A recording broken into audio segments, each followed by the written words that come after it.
कहानियों में सन्नाटा ही सबसे बड़ा विलन होता है। यहां एक ऐसी कहानी है जो आपको सोचने पर मजबूर कर देगी। समीर को शहर के बीचों बीच एक बहुत ही खूबसूरत घर बहुत कम दाम में मिल गया। लोग कहते थे कि वो घर मनहूस है, लेकिन समीर इन सब बातों पर यकीन नहीं करता था।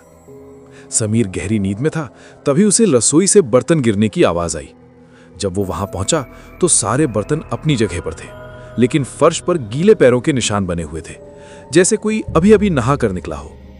रात के ठीक 2 बजे समीर के बेडरूम का दरवाजा धीरे से खुला। उसने अपनी आंखों के कोने से देखा कि एक परछाई कोने में खड़ी है।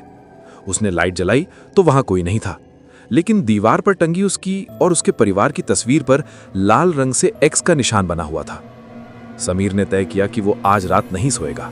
वो हॉल में बैठा रहा, तभी उसे अपने कान के पास एक ठंडी फूंक महसूस हुई और एक धीमी आवाज सुनाई दी।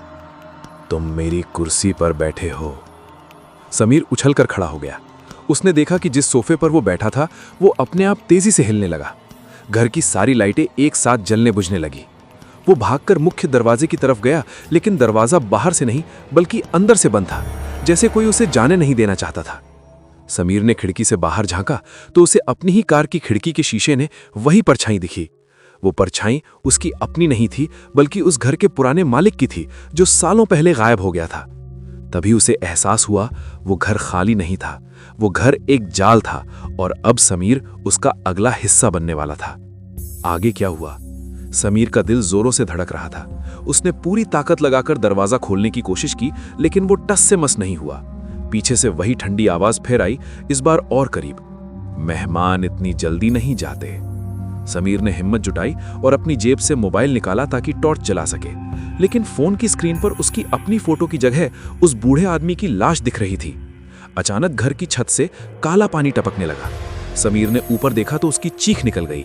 छत पर एक साया मकड़ी की तरह चिपका हुआ था और उसकी गर्दन 180 डिग्री मुड़ी हुई थी। समीर को याद आया कि उसने इस घर के बारे में सुना था कि पुराना मालिक अपनी वसीयत के पीछे पागल था। वो भागकर उस अलमारी की तरफ गया जहां उसे कुछ पुराने कागजात मिले थे।